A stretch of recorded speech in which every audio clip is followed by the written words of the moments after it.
In the advance of civilization, it is new knowledge which paves the way, and the pavement is eternal. In 1974, a team of archaeologists led by John Francis Geraint and Catherine Geraint discovered an ancient site in modern-day Balochistan. They were excavating a small mound with remains dating back to 3000 BC. After more excavations, it was found that the mound was just a small part of a series of sites covering an area of over 500 acres. Dating these sites led to a discovery that its oldest layers went as far back as the 7th millennium BC. It was called Mehergarh, meaning port of love in local language. By these excavations, it was realized that this site would later lead to a civilization which was an unparalleled and enormous milestone in the human story. The Indus Valley Civilization was the earliest urban civilization of South Asia, formed around the Indus River basin. It stretched from the borders of Iran to central Rajasthan, from as far as the Khyber Pakhtunkhwa to Gujarat, with its colonies as far as Kashmir, Afghanistan, and Maharashtra. The Indus Valley people, as proven by recent excavations at Rakhigarhi, have conclusively proven an idea that had already been floating for many years in academia, that the people who formed the civilization were an intermix of West Eurasian farmers from the Zagorodian mountains of Iran and native hunter-gatherers. Gosh, when I say native, I do not mean that this group was formed here, but that they were the earliest humans who came from Africa to South Asia. Haplogroup LM2 and haplogroup J2 are common paternal lineages that the studies have so far shown for these people. These haplogroups are today mostly found in the castes of Gujars, Brurs, Kamboj, and largely in Dravidian groups. It is also seen in the tribals living deep inside India's forests. A notable feature is that Dravidian groups tend to show higher paternal lineages of the Indus Valley. For example, a caste named Tamil Vellalars, which was the same caste that held aristocratic position under the Chola dynasty, is a prime example. Maternally, haplogroup U2B2 has been found in the remains of a woman who died 4,200 years ago, today, which is found in around 15% of Indian castes. While uniparental lineages provide information about the specific paternal and maternal lines, it is autosomal DNA that gives a full picture.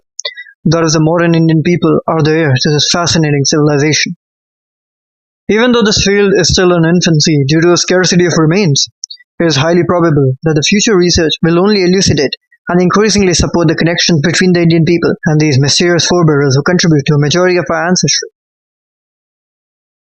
A certain individual's remains have shown that the individual possessed a long-headed, or as classified, dolichocranic skull. This was the only individual who was conclusively tested, and remains of other individuals remain elusive, so it is not possible to make any generalization about this skull shape. However, the mean stature of the Indus Valley people has been estimated by scientists from various sources to be at the highest around 175 cm for men and 166 cm for females, a very high number relative to world population at the time, suggesting a nutrient-rich diet and active lifestyle. Scientists have also looked at the dimensions of their thigh bones to gain more information about them that generally tends to lean towards the idea that men in the spirit worked hard and physically demanding labor, while women tended to perform less manually engaging tasks, likely related to housework. A possible demarcation of gender roles that would be seen in the coming future, prevalent till now. The data above has been analyzed from around 600 samples, which, aside from some exceptions, show a generally disease-free and active lifestyle.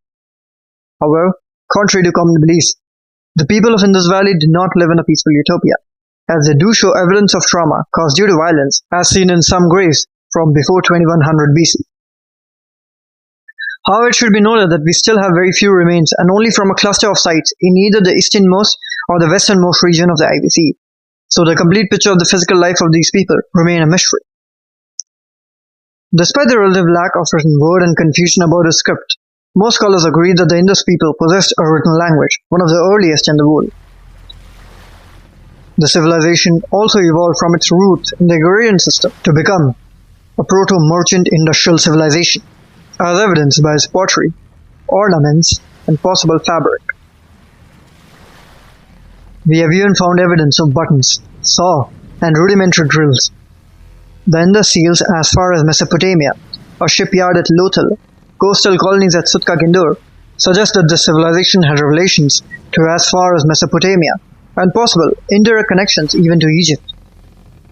Unknown to them, their descendants would one day again brave the high seas, to reach even further to Rome, Sumatra, and Zanzibar. Many of us already know about the extraordinary town planning and civil engineering in these regions, so I do not feel the need to say more. However, I will address a misconception that the Indus Valley was an egalitarian, non-hierarchical society. This does not seem to be true.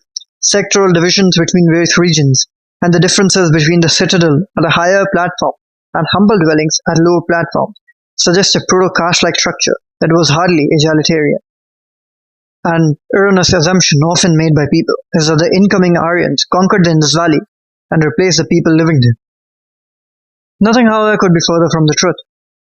Not only have scholars failed to find any evidence of violence around the period of the decline, neither have they found any abrupt end to Indus Valley cultural practices.